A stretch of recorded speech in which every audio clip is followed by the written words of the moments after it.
Hey, yo, what's good, man? It's your boy Derek Branch here, strike7sports.com. And what I'm going to do today is a review of both episodes of Tom Brady, Man in the Arena, episode 3 and 4, combined review. I was able to get called back on the docuseries. And I said in like the first video, I said that if based on my engagement on the number of views I get from the first video, that I will continue to do them as long as I have a high number of likes, views. Not I don't have any comments on these reviews yet, but I got a lot of likes on them and a lot of views.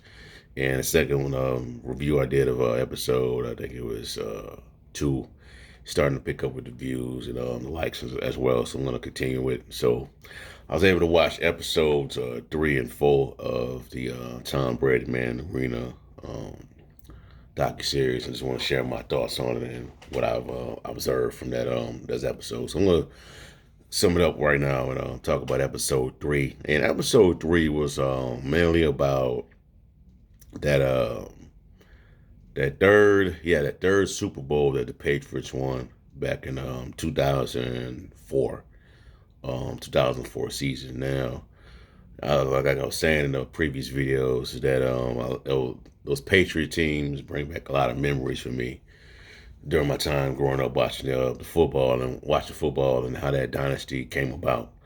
So I think 2004, I had enlisted into the Army, active duty, United States Army. I enlisted, and I was in basic training during the time the Patriots were had their 2004 season. And before I left out, they were looked like they were having a pretty good season. They beat Indianapolis in that first game, close game, but they took care of Indianapolis. It was just one of this type of teams that just own the coast. But 2004, they went 14-2 again, and they went up against a pretty good Philadelphia Eagles team with Terrell Owens, Donovan McNabb, and you all know the story by now about how T.O. had the broken leg, and the doctors were advising to him for him to not play in that game. He went against those orders. He got healed up, played, had a big game. They pretty much Brady pretty much and the other people on the team went go into detail of how everything went down in that Super Bowl and how the Patriots, how Philadelphia didn't, wasn't really moving with a sense of urgency in that game, and New England was able to capitalize in that matchup.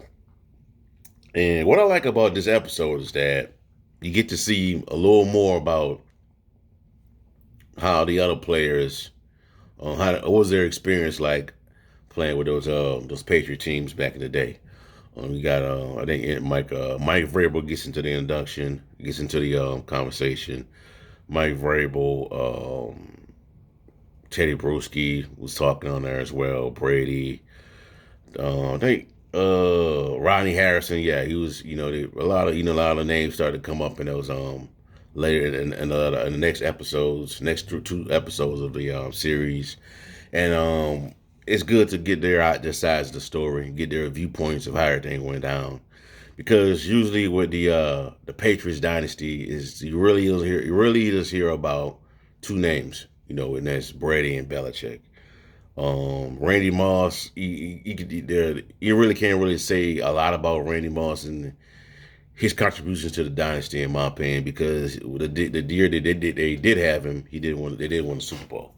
To me, it was kind of short lived. He was only there for 3 years compared to those other guys, Mike Vrabel, Deion Branch, Troy Brown, Asante Samuel, Brewski, Willie McGinnis, Richard Seymour, Benjamin Watson. It's some great players on those teams, man. That don't really, I felt like never got the recognition that they have. It's unlike the San Francisco 49ers, the Pittsburgh Steelers. You all a great name. Dallas Cowboys. You hear Troy, Emmitt Smith, Michael Irvin, Moose Johnson, Larry Allen. 49ers, you got Joe Montana, Jerry Rice, John Taylor. Who else out there? Some of the great Roger Craig. Just so many great names. On Steelers Dynasty, you got the great names. The Patriots, you just hear about Brady and Belichick. But it was good to get those the perspective of those players that were along with that will work with Brady at the time. And like it was a pretty tight knit squad. It just when they got on the field, man, they just did what they had to do. They just did their jobs and dominated. And go into and they went 14-2 that year. 14-2. I was at AIT when they went to once the playoffs started. I was in AIT at the time, and they let us when in AIT you get a little free time to watch TV, watch sports, and they let us watch the playoffs, the AFC championship game with New England and Steelers, and they pretty much just dominated the Pittsburgh Steelers. There was 41 points on Pittsburgh. And that was a team that had a young Ben Roethlisberger on it. They went 15 and 1 that year. Got home field advantage. They had beat New England early in the season. I think New England was 5-0 at the time. And I think it was an 18-game winning streak dating back to last year when they went 14-2. So they lost that game.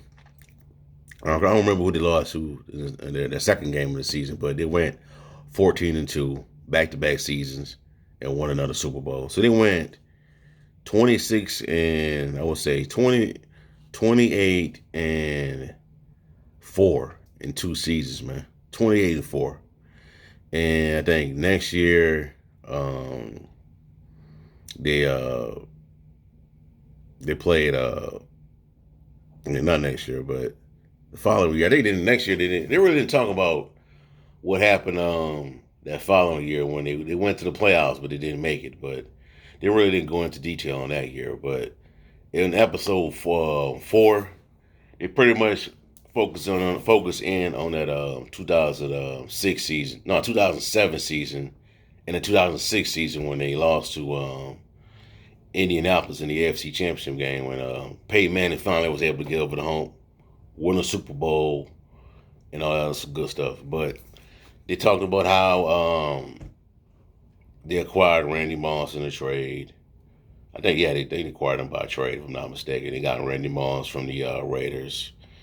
And you can see there are some segments on there from Skip Bayless at the time when he was coming up.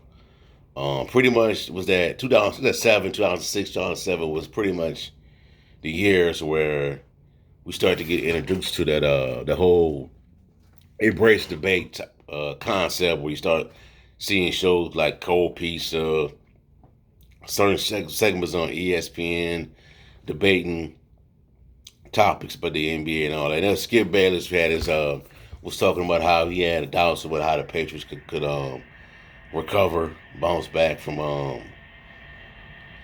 losses from the AFC Championship game to Indianapolis, and they did. They pretty much got Randy Moss. Still pretty much had the same group of guys there. I think Deion Branch had signed with another team at the time. He had signed with Seattle. He was gone, but you had Randy Moss, Wes Walker came in. You had Dallas Thomas. Teddy Bruschi was still there. You had the late Junior Seau. Still had Rodney Harrison. Richard Seymour was still there.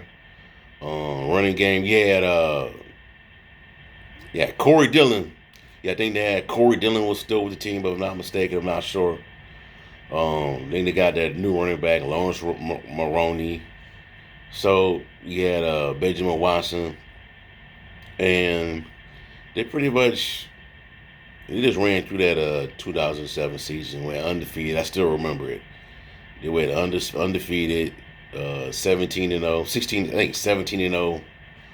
Nobody could beat them. I think they had one close game that year, and that was against 2 close games that year. And that was against the Baltimore Ravens on Monday night, and that last game of the season when they finished the season under 16, 17-0 against the They were 16-0 against the New York Giants. That was a close game. Patriots came back. That Brady had that long bomb to Randy Moss touchdown. And it was, and they also talked about how the New York Giants had you know, weathered the storms through that season to get to the playoffs. What they did to do what they had to do to get there, and it pretty much culminated in that Super Bowl where the odds were clearly stacked against the Giants for winning that Super Bowl, winning that game.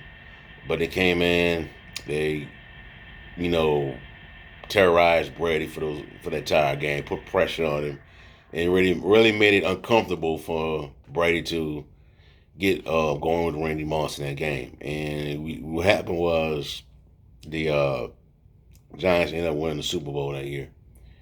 So to me, man, it was a good this is a good series, man. It's a good docu series. I kind of knew why. I know why it should be getting a lot more attention than it is, but compared to the Last Dance, at the time, Last Dance was going on during the height of the pandemic. No live sports was going on at the time, and it was just people were in the house. They had a lot of restrictions at the time, so the Last Dance got huge viewing numbers, and ratings were off the wall. But compared, that was on free TV, that was on cable, ESPN. This is on ESPN Plus, which is ESPN's premium service. So that's why it's not getting I would say, the attention that it should get, because I think it's a good docu series.